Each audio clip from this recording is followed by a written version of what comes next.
Hi, my in-game name is Seki, and I'm a long-term Path of Exile addict. I've finally, I think, come up with my first actual homebrew build, and I want to put it out there just for the sake of pure revision. I think that's a useful thing. There's a lot of people who know a lot more about this game than I do, and I don't have an encyclopedic knowledge of everything. So the idea of my build, more or less, is to utilize Champion as a platform for slams, and specifically because of his new banner ascendancy node. I think there's some scaling potential here that I think might be worth exploring. Basically, the core concept of the build is to utilize Champion, partially for his Valor refunding node and just general quality of life. But basically, scale a bunch of Valor stacking, get as many Valor stacks as possible, get as much aura effectiveness as I can reasonably get in solo self-found, and then more or less utilize banners as a huge vector for scaling. I'm probably going to play this with Earthshatter. I think it makes sense because Champion has Impale scaling and Earthshatter kind of works out with that. But I think Ground Slam is a good contender too, and maybe also Perforate. Perforate can do kind of wild single target damage, at least for bosses anyway. I don't think that this will work. I'm not too sure if this will work out with any sort of partial conversion slam, just because Warbanner only scales physical. So keep that in mind. I know a lot of people are interested in Volcanic of Snaking. I don't know if that really will work here or not. Um, it might warrant some future testing once I have an actual character going after the patch drops, but who knows? So basically, banners for people who don't use them or who've not used them in forever. War banner essentially gives you a more damage and an accuracy multiplier. And the way that we're building, it kind of turns war banner into a triple damage button, essentially, as long as we have the aura. Defiance banner is just a lot of block and a lot of life gain of block, which I think is particularly neat.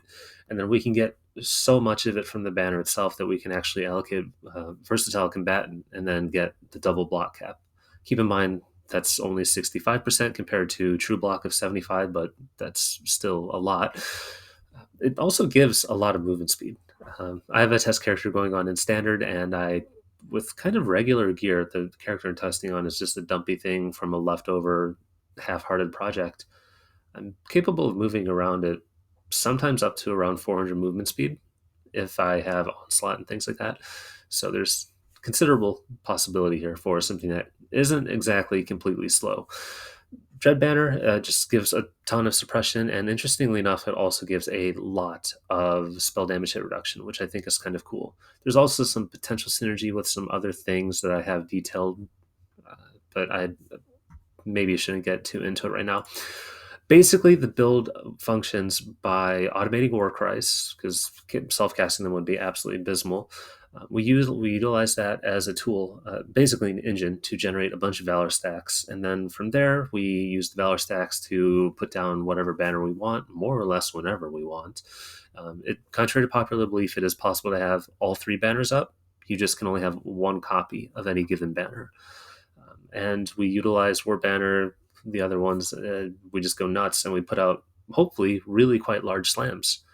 This build from the gear that I have in the Path of Building that I've drafted out so far, which I hope is people can agree is pretty achievable in SSF, especially SSFHC even. No uniques, no anything like that. Um, Currently, it's pinned at around 23 million DPS, and if you want to go for more mitigation, you can slightly change your auras, your stances, because I use Flesh and Stone, which I think is pretty appealing. And then you put up big slams. Again, I've mentioned hardcore a few times, and that's because I like playing hardcore a lot.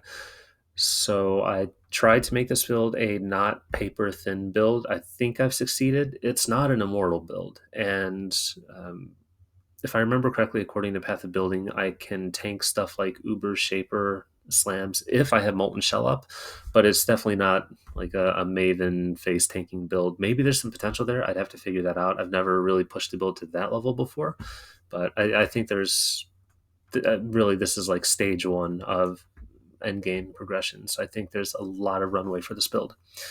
I have more detailed, you can see the whole setup in the Path of Building. But also beyond that, I have a forum post that I've used to sort of articulate my thoughts in greater detail. And then I have a little section in there about hopeful vectors of improvement for the build after I get to like level 98, level 99, and then things really start opening up for itemization. So hopefully this was short enough. Yeah, that's it.